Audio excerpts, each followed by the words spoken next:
প্রিয় শিক্ষার্থীরা, আমরা এখন পঞ্চম শ্রেণীর অধ্যায় ৩ চ্যাপ্টার ৩ থেকে ৩৪ পৃষ্ঠার ৬ নম্বর অঙ্কটা সমাধান করবো। দেখো আমাদের স্ক্রিনে, দেখো তোমরা দেখতে পাচ্ছ ৬ নম্বর কোশ্চেনটা দিয়ে দেওয়া আছে।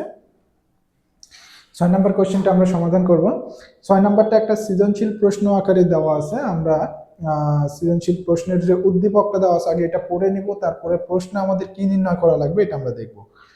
তাহলে চলো আমরা প্রশ্নটা পড়ি। এখানে দেওয়া আছে, রেজা তার কক্ষের মেঝেতে বসানোর জন্য ৯ সেন্টিমিটার দৈর্ঘ্যের ও ৬ সেন্টিমিটার প্রস্থের টাইলস কিনলো। এখানে কিন্তু পাশে আবার চিত্রও দিয়ে দিছে। দেখো এই যে চিত্রটা কিন্তু আমাদের প্রশ্নের উদ্দীপক অনুসারে দিছে। আচ্ছা, চিত্রটা একটু তোমরা ফলো করো তাহলেই বুঝতে পারবে। এখানে বলছে রেজা তার কক্ষের মেঝেতে বসানোর জন্য ৯ সেন্টিমিটার দৈর্ঘ্যের ও ৬ সেন্টিমিটার প্রস্থের টাইলস কিনলো। এখানে দেখো এই যে একটা টাইলস দিছে, পুরোটা হচ্ছে মেঝে। এই একটা টাইলস যেটা দৈর্ঘ্য হচ্ছে, এই যে এটা হচ্ছে দৈর্ঘ্য, এই দৈর্ঘ্য হচ্ছে ৯ সেন্টিমিটার, আর এই যে সাইডে পাশে এটা হচ্ছে প্রস্থ, এই প্রস্থ হচ্ছে কত, ৬ সেন্টিমিটার। তাহলে দৈর্ঘ্য ৯ আর প্রস্থ ৬, এইরকম হচ্ছে টাইলস কিনছে। একটা টাইলসেরই দৈর্ঘ্য ৯ সেন্টিমিটার, প্রস্থ ৬ সেন্টিমিটার। এই যে পুরো টাইলস দিয়ে আমাদের এটা বসাতে হলে আর অনেক টাইলস লাগবে, আমরা দেখতে পাচ্ছি এখানে। টাইলস গুলো মেঝেতে বসিয়ে বর্গাকার ক্ষেত্র তৈরি করলো। এই যে টাইলস, একটা টাইলস এরকম কয়েকটা টাইলস বসায় সে একটা বর্গক্ষেত্র তৈরি করছে। এখন বর্গক্ষেত্র সম্পর্কে কিন্তু আগে আমাদের জানা থাকা লাগবে। বর্গক্ষেত্র না জানলে কিন্তু আমরা এই অঙ্ক করতে পারবো না, যেহেতু বর্গক্ষেত্রের কথা এখানে বলছে। বর্গক্ষেত্র কেমন হয়, আমি একটা বোর্ডে বর্গক্ষেত্র আঁকাচ্ছি। দেখো এটা আমি নর্মাল ভাবে আমি একটা বর্গক্ষেত্র আঁকাইলাম সাধারণভাবে তোমাদেরকে বোঝানোর জন্য, কারণ এখানে মাপগুলো হয়তো ঠিক থাকবে না। তারপর আমি চেষ্টা করতেছি একটু সঠিকভাবে তোমাদেরকে বোঝানোর জন্য মাপটা ঠিক রাখার। দেখো আমি একটা বর্গক্ষেত্র এখানে আঁকছি, এ বি সি ডি। এই বর্গক্ষেত্রের বৈশিষ্ট্যগুলো কি থাকে? প্রথম কথা, বর্গক্ষেত্রের 4টা বাহু, এই 4টা বাহুই সমান থাকবে। অর্থাৎ এখানে এ বি বাহু সমান সিডি বাহু সমান বিসি। এখানে এ বি বিসি সমান হচ্ছে সিডি সমান এসি এডি। দেখো এই বাহু, এটা হচ্ছে এ বি বাহু, এ বি বাহু, এরপরে বিসি বাহু, এরপরে সিডি বাহু, এরপরে এডি বাহু। 4টা বাহুই কিন্তু সমান। এটা হচ্ছে বর্গক্ষেত্রের একটা প্রথম এবং প্রধান বৈশিষ্ট্য, যে 4টা বাহুই সমান হবে। এখন এইখানে যদি প্রথম বাহুর দৈর্ঘ্য আমাদের 5 সেন্টিমিটার হয় এবি, তার মানে আমাদের বিসিও 5 সেন্টিমিটার হবে, তার মানে সিডিও আমাদের 5 সেন্টিমিটার হবে। আচ্ছা, এখানে আমি বাংলায় লিখি 5 সেন্টিমিটার হবে। তাহলে এইটাও আমাদের 5 সেন্টিমিটার, অর্থাৎ সবগুলা বাহু একই সমান হবে। তাহলে এটা আমাদের একটা বর্গক্ষেত্র হবে, চতুর্ভুজ এবং বর্গক্ষেত্র হবে। এছাড়াও প্রত্যেকটা কোণ সমকোণ হবে, এগুলো আমরা জানি, বা বর্গক্ষেত্রের সংখ্যা তোমরা পড়ে আসছো হয়তোবা। তারপর আমি দেখাই দিলাম। তাহলে সে এই যে ছোট ছোট টাইলস গুলো কিনছে, একটা টাইলসের দৈর্ঘ্য 9 সেন্টিমিটার এবং প্রস্থ 6 সেন্টিমিটার, এইরকম টাইলস কিনছে। এবং যদি আমি এই টাইলসটা একটু আলাদাভাবে আঁকাই, তাহলে দেখো এটাকে যদি টাইলস কল্পনা করি আমরা, তাহলে টাইলসের দৈর্ঘ্য কত দেওয়া আছে, এটা 9 সেন্টিমিটার, এটা 6 সেন্টিমিটার। তাহলে অবশ্যই এটা বর্গক্ষেত্র হবে না, কারণ বর্গক্ষেত্র হলে একদিকে 9 আরেক দিকেও 9 থাকতো, অথবা একদিকে 6 আরেক দিকেও 6 থাকতো। যদি আমাদের এটা বর্গ হইতো, তাহলে এটা কি আয়ত, এটা হচ্ছে আয়তক্ষেত্র। এখন এইরকম কয়টা আয়তক্ষেত্র পাশে বসাইলে একটা বর্গক্ষেত্র হবে? এরকম কয়টা টাইলস পাশাপাশি বসাইলে একটা বর্গক্ষেত্র হবে? আর বর্গক্ষেত্র হওয়া মানে সব দিকে সমান মাপ হয়। যদি আমি দেখি, তাহলে একটু বোর্ডের দিকেই ফলো করো, তাহলেই তোমরা আশা করি বুঝতে পারবে। দেখো এইটা হচ্ছে 9 সেন্টিমিটার, এর পাশে যদি আমি আরো এরকম একটা বসাই, তাহলে এইদিকে আমাদের আরো 9 যোগ হয়ে গেল, তাহলে কত হলো, 18 সেন্টিমিটার। আর নিচের দিকে আমাদের কিন্তু এইদিকে 18 সেন্টিমিটার হয়েছে, এরকম নিচের দিকে যদি আরো আমরা 2টা বসাই, আমাদের দৈর্ঘ্য কিন্তু বৃদ্ধি পায়নি, দৈর্ঘ্য কিন্তু আমাদের 18 সেন্টিমিটারই আছে। এইদিকে কিন্তু আরো, এদিকে যদি আরো নিই আমরা, বা আমরা যদি এদিকে আরো নিই, তাহলে কিন্তু আমাদের দৈর্ঘ্য আরো 9 বৃদ্ধি পাবে, কিন্তু আমরা কিন্তু দৈর্ঘ্য আর নেইনি। আমরা জাস্ট এই যে এইটুকুনির মধ্যে দেখো, বুঝো, আমরা এই যে 2টা নিছি, তাহলে দৈর্ঘ্য আমাদের 9 যোগ 9 কত, 18 হইল। এখন এইদিকে আমরা, আমাদের কত দেওয়া আছে, 6 সেন্টিমিটার। এইদিকে দেওয়া আছে হচ্ছে আমাদের 6 সেন্টিমিটার। আমি একটু লিখে দিচ্ছি, দেখো, তাহলে বুঝতে সুবিধা হবে। এইদিকে আছে 6 সেন্টিমিটার, আমি আরো একটা যদি নিচের দিকে নিই, তাহলে আরো 6 সেন্টিমিটার যোগ হয়ে যাবে আমাদের। তাহলে 6 আর 6 কত হবে, 12।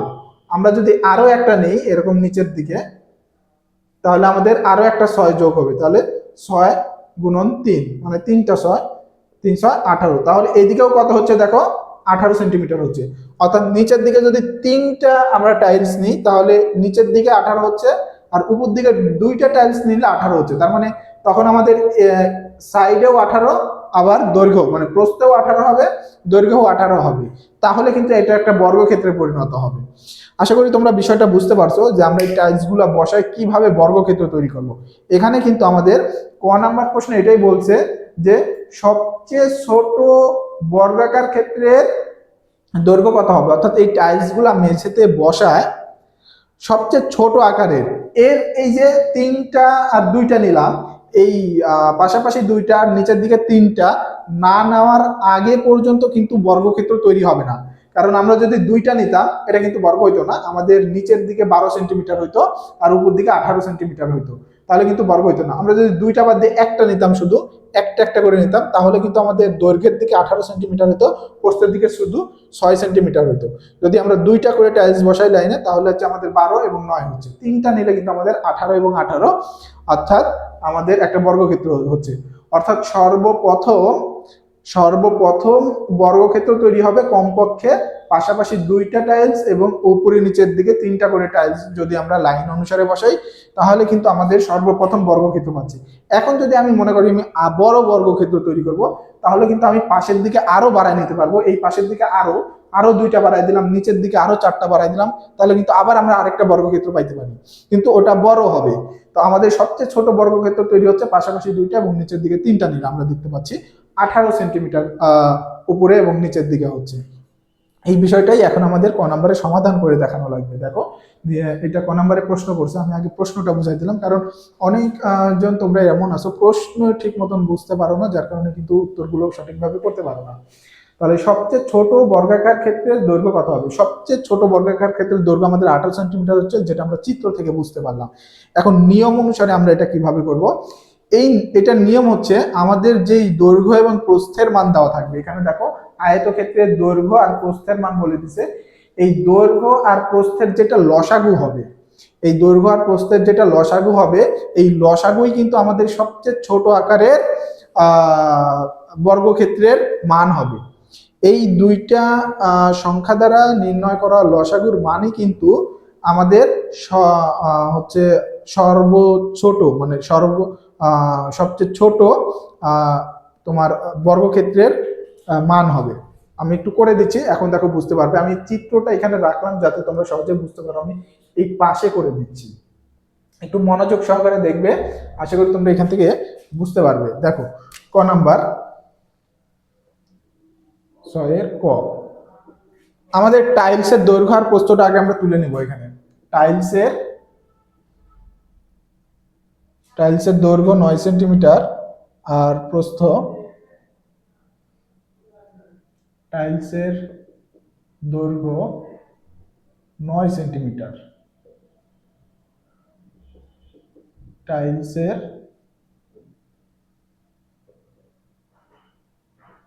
প্রস্থ 6 সেন্টিমিটার।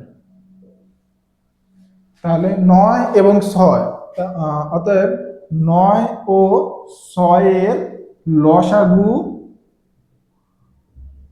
লসাগুই হবে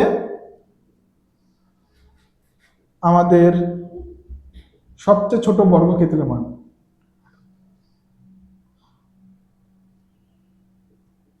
সবচেয়ে ছোট বর্গক্ষেত্রের দৈর্ঘ্য।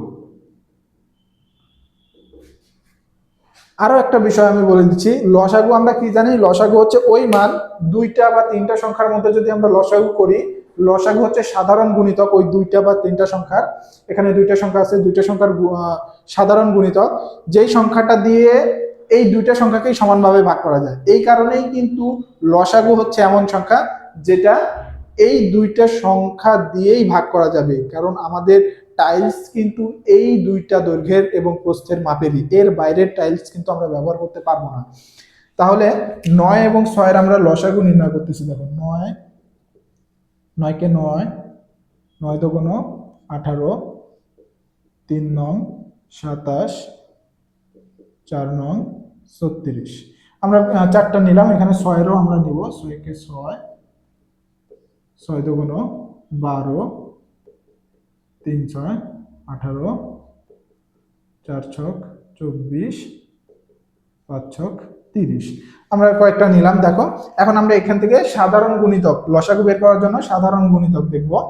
তাহলে 9 আছে, 9 এখানে আমার নাই, 18 আছে,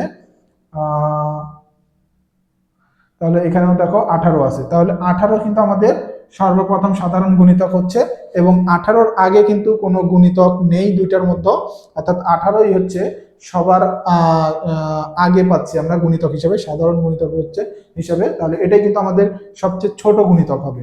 তাহলে আমরা 9-এর গুণিতকগুলো লিখে নেব আগে। 9-এর গুণিতকগুলো, 9-এর গুণিতকগুলো কত আছে? 9, 18, 27, 36। আর 6-এর গুণিতকগুলো এখানে দেখতে পাচ্ছি কত? 6, 12, 18, 24, 30। তাহলে 9 ও 6-এর লঘিষ্ঠ সাধারণ গুণিতক বা লসাগু, লঘিষ্ঠ অর্থাৎ ছোট সাধারণ গুণিতক কোনটা? 18 দেখতে পাচ্ছি। অতএব নির্ণয়ের লসাগু কত? 18 হবে। আচ্ছা, এখন আমরা কি বলছিলাম যে 9 ও 6-এর লসাগুই হবে আমাদের সবচেয়ে ছোট বর্গক্ষেত্রের দৈর্ঘ্য। তাহলে কি? অতএব সবচেয়ে ছোট বর্গক্ষেত্রের দৈর্ঘ্য কত হবে? সবচেয়ে ছোট বর্গক্ষেত্রের দৈর্ঘ্য, সবচেয়ে ছোট বর্গক্ষেত্রের দৈর্ঘ্য কত হবে? 18।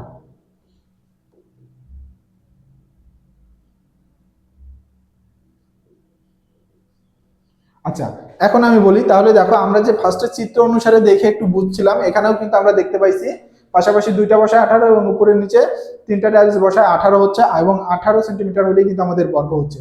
এবং আমরা লসাগু করেও কিন্তু আমরা দেখলাম যে আমাদের দুইটার যে লসাগু আমাদের বর্গক্ষেত্রের মান আমরা বলছিলাম যে হবে, দুইটার বর্গক্ষেত্রে লসাগুও কিন্তু আমাদের 18 আছে। তার মানে এই টাইপের যত অঙ্ক আছে এগুলো কিন্তু আমরা এই যে এইভাবে লসাগুর মাধ্যমে মান বের করেই বলতে পারবো যে বর্গক্ষেত্রের মানগুলো আসলে কত হবে, সবচেয়ে ছোট আকারের বর্গক্ষেত্রের মান কত হবে। আশা করি তোমরা এই অঙ্কটা বুঝতে পারছো। তোমরা অবশ্যই বাসায় এই অঙ্কটা নিজেরা না দেখে প্র্যাকটিস করবে এবং নোট করে রাখো। যদি প্র্যাকটিস করতে গিয়ে কোথাও প্রবলেম হয়, আটকে যাও, তাহলে এই নোট করা অঙ্কটা দেখে কিন্তু তোমরা বুঝে নিয়ে তারপর আবার করতে পারবে।